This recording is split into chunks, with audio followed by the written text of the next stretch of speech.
échappé comme s'il avait soudain pris peur en ce tout début d'année.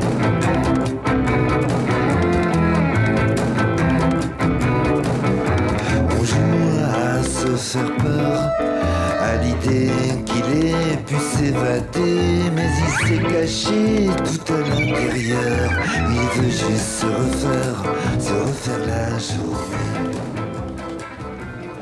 Bonsoir Jean-Baptiste. Bonsoir Xavier. Le chanteur, c'est le chanteur breton Miossec qui revient avec un 10e album studio, je pense, qui s'appelle Mammifère. Oui, c'est 20 ans après son premier album qui s'appelait Boire, et le Brestois de 51 ans ne boit plus, dit-il, aucune goutte d'alcool. Il s'est mis, figurez-vous, au bonheur avec ce disque qu'il propose quelques mois après les attentats du 13 novembre, de réenchanter la France catastrophée, de lui donner une dose d'optimisme.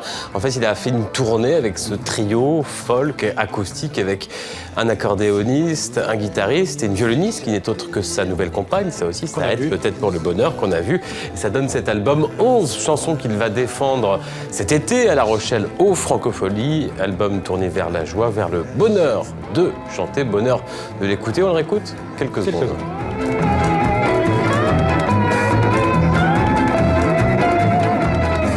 Comment il s'attrape, comment il se reprend le bonheur quand il s'échappe. Est-ce que c'est... Alors on va partir pour Paris pour aller voir une exposition, je ne dévoie pas l'endroit. Si vous nous cassez mon effet. Voilà, d'un célèbre plasticien, l'un des plus célèbres plasticiens vivants, Bertrand Lavier. Et ça se passe dans la plus vieille institution française qui est Elle date du 19e siècle. C'est la plus ancienne entreprise au monde encore en activité. Et c'est aussi la seule manufacture encore de grande ampleur dans la capitale française. Je suis la Monnaie de Paris, quai de Conti, juste en face du musée du Louvre. C'est là qu'on fabrique les médailles, les décorations, également la monnaie de masse, elle est plutôt fabriquée à Pessac en Gironde. Je vous propose qu'on y aille avec des expositions d'art contemporain depuis 2 ans déjà. La nouvelle expo est consacrée à Bertrand Lavier. Elle s'appelle, vous le voyez, Merci Raymond. Raymond, c'est Raymond Ins, un autre artiste qui lui a disparu il y a une dizaine d'années. On va découvrir leurs œuvres dans un instant à tous les deux. Alors ça commence, vous le voyez, par cette stèle intitulée Objet d'art, mais d'art D-A-R-D, car il figure ici les titres de tous les livres de Frédéric Dard San Antonio. Vous l'avez compris, Bertrand Lavier, c'est un petit rigolo. Enfin, il manie l'humour et les objets du quotidien dans ses œuvres, comme une sorte d'héritier de Marcel Duchamp. Et son œuvre la plus connue, regardez, c'est ce canapé rouge en forme de lèvre posé sur un congélateur. Allez, c'est parti pour la visite en compagnie de l'artiste.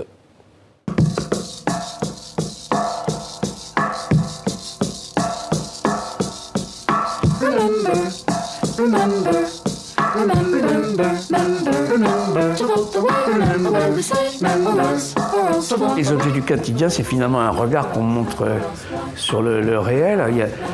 Il y a des peintres qui ne sortent pas de leur atelier, qui est une méthode, qui est aussi bonne qu'une autre, j'imagine. Moi, je fais plutôt l'inverse, je suis plutôt un promeneur, et je dirais de manière très simple, tout m'intéresse, et tout peut être une source d'inspiration. La réalité sert à, si vous voulez, à transfigurer le monde dans lequel on est, et l'art vient éclairer ça de manière très singulière, et chaque artiste a son éclairage ou sa longueur d'onde.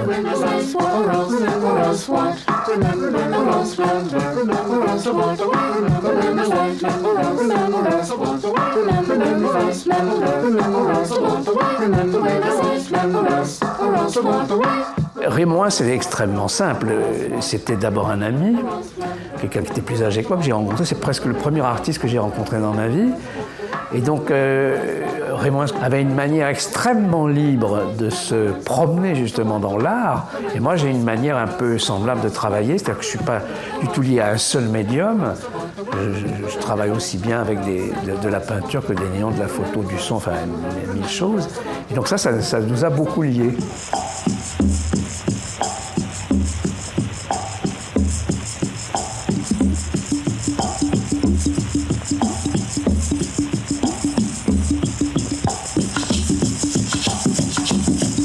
Il y a Citroën entre Matisse et Picasso. Donc quand on dit ça, on imagine quoi? on imagine ce qu'on a sous les yeux.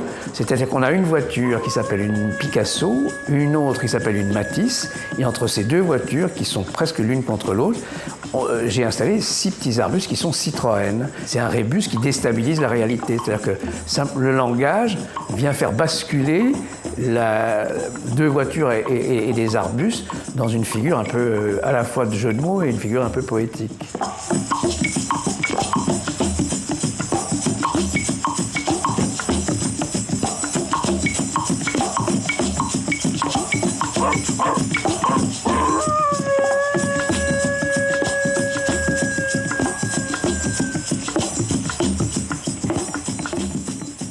Voilà, la Monnaie de Paris, donc jusqu'en juillet. Vous pouvez aussi visiter la Monnaie de Paris, il y a des ateliers à voir, mais ça c'est autre chose. Merci Jean-Baptiste, et à demain. À demain.